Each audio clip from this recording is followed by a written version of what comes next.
Good morning. This is the LaRouche Organization Daily Update for December 23rd. I'm Diane Sare, filling in for Harley Schlanger today. He'll be out for the next couple of weeks, but will be returning after that, and at the America Fest 2025 conference, which was not the brawl MAGA rift that the mainstream media would have you believe. Yes, there are some divisions. You had Ben Shapiro on a particular deployment from the Zionist lobby to denounce everybody who has ever been critical of anything that Israel has done. And he was the most divisive of all the speakers, I must say. But there also wasn't much in the way of a positive direction, except talking about unity and freedom of speech and things like that. Erica Kirk has now endorsed J.D. Vance for the Republican Party nomination for president. Tucker Carlson said that did make some people there unhappy. I don't know who. But the most important thing that occurred was Director of National Intelligence Tulsi Gabbard, in her speech, which started unfortunately by her saying that Islamic extremism is the biggest threat to the United States, which it is not. I would say the ideology of the British imperial system is the biggest threat to the United States, and the financial collapse that is coming toward us like a freight train. But what she did identify is who wants a war with Russia. And I'm going to share with you a tweet that she posted on X and apparently also on Truth Social on her official DNI site after that conference, which Helga Zepp-LaRouche thought was very important.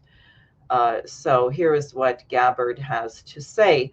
This is in response to a Reuters article by Aaron Banco, where Banco, on behalf of Reuters, is alleging that they have new intelligence that Mr. Putin wants to invade Europe, and therefore Europe has to prepare for war. Gabbard writes, no, this is a lie and propaganda.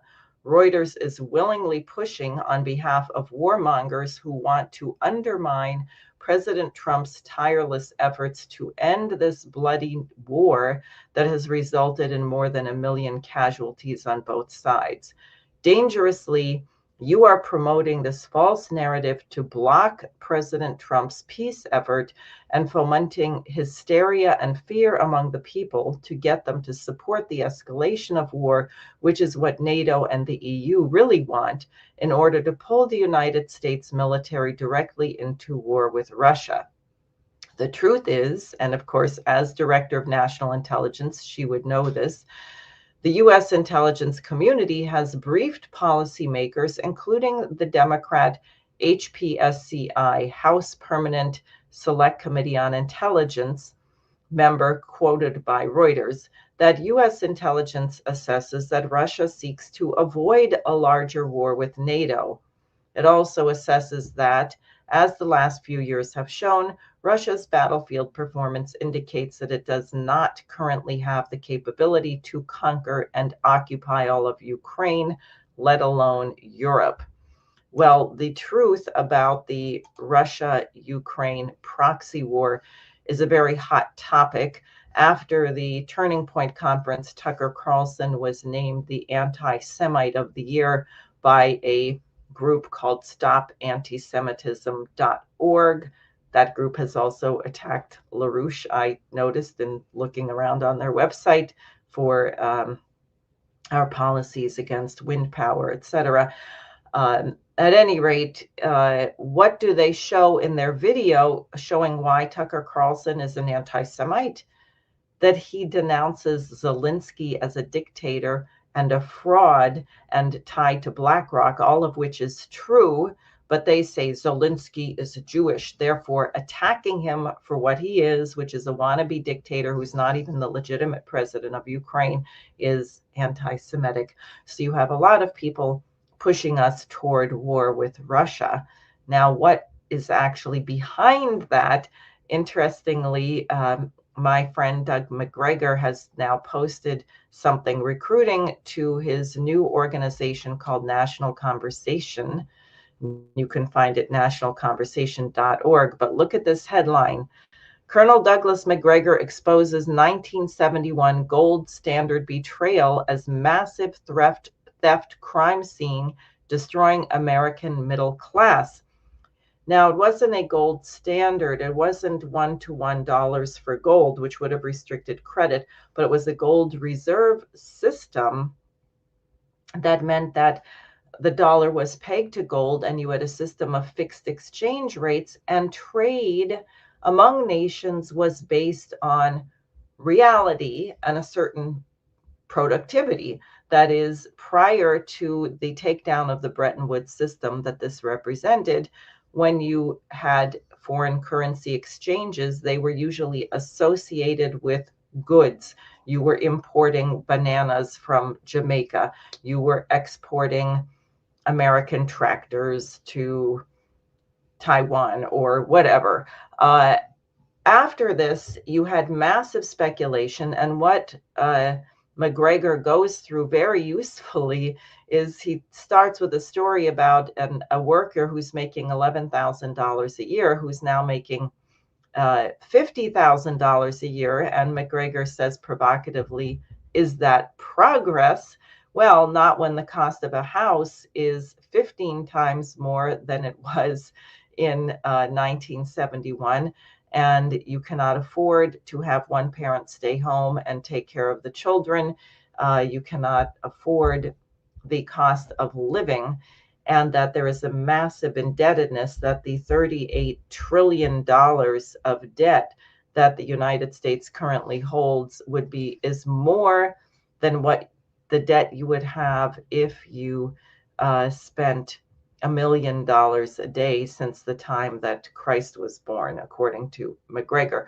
So he's correct. This was a massive crime, which Lyndon LaRouche warned of at the time. But the solution is not to buy silver, grow your own food, learn how to fix your car. Not that that may not be a useful thing to be able to do, particularly fixing your car in this day and age when a lot of people are driving older cars because we can't afford the new ones, because the new ones cost as much as a house used to cost. But what really should be done is something published on the LaRouche Organization website, which is America's 250th Birthday General Welfare Act. That is, reinstate Glass-Steagall, nationalize the Federal Reserve, have a national bank, a national infrastructure and manufacturing bank in the Hamiltonian tradition, to direct credit into those things that will massively increase the productivity of the American workforce. And that, I will say, is urgently needed. As you may have heard, 4.8 million Americans are going to lose their health insurance on December 31st. Congress did not extend the enhanced subsidies for people participating in Obama's Affordable Care Act. And by the end of 2026, it may be 7.3 million Americans who lose their health insurance. Now, as you may know, Lyndon LaRouche, myself, and others did not support Obama's Affordable Care Act. We denounced it for what it was. And when Trump says this, he happens to be correct, which it was a bailout of the insurance companies. It was never designed to give people health care. But what we were proposing is universal health care, Medicare for all. Now, even if we had Medicare for all, you wouldn't be able to get care because we have shut down so many hospitals and clinics. And you may have heard also that the Trump administration has just signed into law the elimination of staffing proportions, nurse to patient ratios in senior citizens' homes, saying that the senior centers are going bankrupt, so therefore we're going to get rid of the care. And you know the problems in these places already with people getting dehydrated, with bed sores, etc. Now there's not going to be any mandatory ratio of caregiver to patient.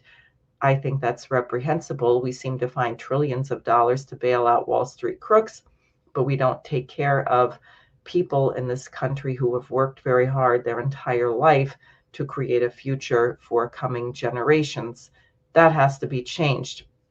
And the solution overall is what Helga Zepp-LaRouche has proposed, which is a new security and development architecture. President Putin keeps speaking about this.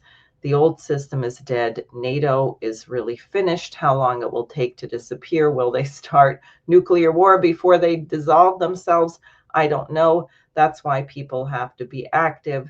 But as I said, it is interesting that the Director of National Intelligence has identified the agencies, the European Union, the mainstream media, that are trying to keep us in a war with Russia. I hope President Trump is listening to her and that we can bring all of these wars to a swift end.